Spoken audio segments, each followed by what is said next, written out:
Have you ever wondered about the friendly, white-haired gentleman on your KFC bucket? It's Colonel Harlan Sanders, and his story is way more than just chicken. It's a tale of incredible struggle, relentless perseverance, and a secret recipe that changed the world. You might think he was born a colonel, or that success came easy. The truth?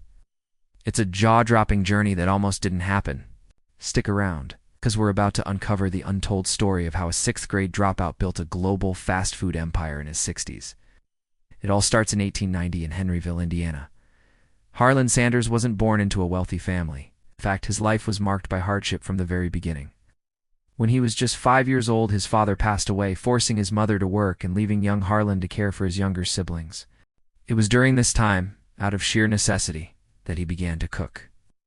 He quickly mastered basic dishes, but it was more than a chore. It was the first spark of a lifelong passion. This early responsibility taught him the value of hard work, a trait that would define his entire life.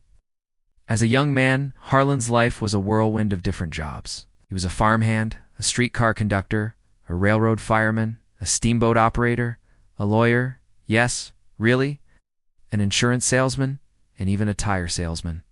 He tried his hand at just about everything, experiencing both small successes and crushing failures. One venture after another seemed to fall through, often due to circumstances beyond his control, like the Great Depression. He was restless, always searching for his true calling. It seemed like he was destined for a life of bouncing from one job to the next, never quite finding his place. By the time he was 40, he had a resume a mile long, but not much to show for it. Most people would have given up. But Harlan Sanders was not most people. The turning point came in the 1930s. Sanders was running a small roadside motel and cafe in Corbin, Kentucky. It was a humble little place, but it was here that he started perfecting his chicken recipe. He was obsessed with creating the most delicious fried chicken anyone had ever tasted. He experimented tirelessly with different seasonings, eventually landing on his legendary blend of 11 herbs and spices. But the flavor was only half the battle. In a busy cafe, pan-frying chicken took way too long, around 30 minutes per order. Customers were getting impatient. This is where his genius for innovation kicked in. In the late 1930s, the pressure cooker had just been introduced, mainly for canning vegetables. Everyone thought it was crazy to try and fry chicken in one. They warned him it would explode, but Sanders was determined. He modified a commercial pressure cooker, turning it into the world's first pressure fryer. This was a game changer. It sealed in the juices and flavors of the chicken while cooking it to perfection in just a fraction of the time, under 9 minutes. His secret recipe wasn't just the spices. It was this revolutionary cooking method. Word of his delicious fast chicken spread like wildfire, and his little cafe became a local sensation. For his contribution to the state's cuisine, the governor of Kentucky gave him the honorary title of Kentucky Colonel in 1935. This was a title of honor, not a military rank. Harlan embraced this new persona, growing his iconic goatee and starting to wear his famous white suit. He became Colonel Sanders, the character we all recognize today. His restaurant was booming. He had a 142-seat dining room and was featured in Duncan Hines' Adventures in Good Eating. It seemed like he had finally made it. And then, disaster struck. In the mid-1950s, a new interstate highway, I-75, was built, completely bypassing his town of Corbin. The flow of travelers that had been his lifeblood dried up almost overnight. His thriving business was wiped out. 65 years old, Harlan Sanders was broke. He was living off a monthly Social Security check of just $105. It was an age when most people retire. But for the Colonel, it was the start of his greatest adventure.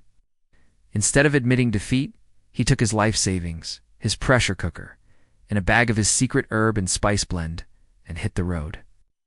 He drove across the country in his old Ford, sleeping in the back of his car. He would walk into restaurant after restaurant, offering to cook his chicken for the owner and their staff.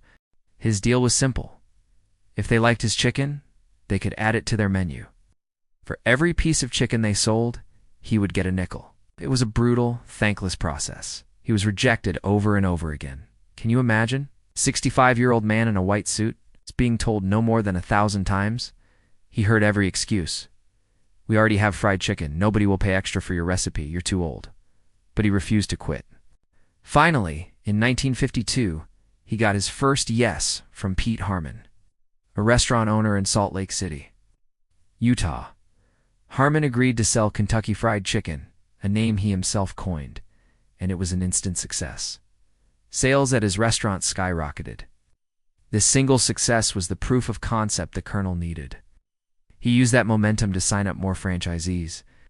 Slowly but surely, one restaurant at a time, his franchise model began to grow.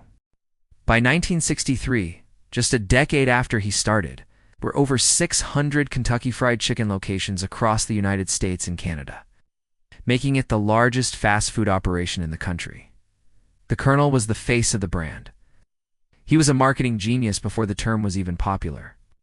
He starred in his own commercials. His warm, grandfatherly image and genuine passion for his product resonating with millions. He was a stickler for quality, often making surprise visits to his franchised restaurants to ensure they were making his chicken the right way. If it wasn't up to his standards, he wasn't afraid to let them know, sometimes in a very loud and colorful manner. He truly cared about the quality of the food that carried his name and face. As the company grew into a massive corporation, the Colonel felt he was losing control. In 1964, at the age of 74, he sold the American operations of KFC to a group of investors for $2 million, which is about $19 million today, plus a lifetime salary and a permanent role as the company's brand ambassador. Though he was no longer the owner, he remained the heart and soul of KFC.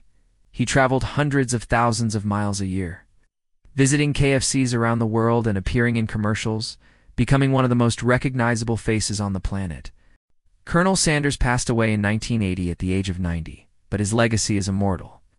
That man who faced failure after failure, who was told he was too old, who was rejected over 1,000 times, built an empire with just a dream and a chicken recipe.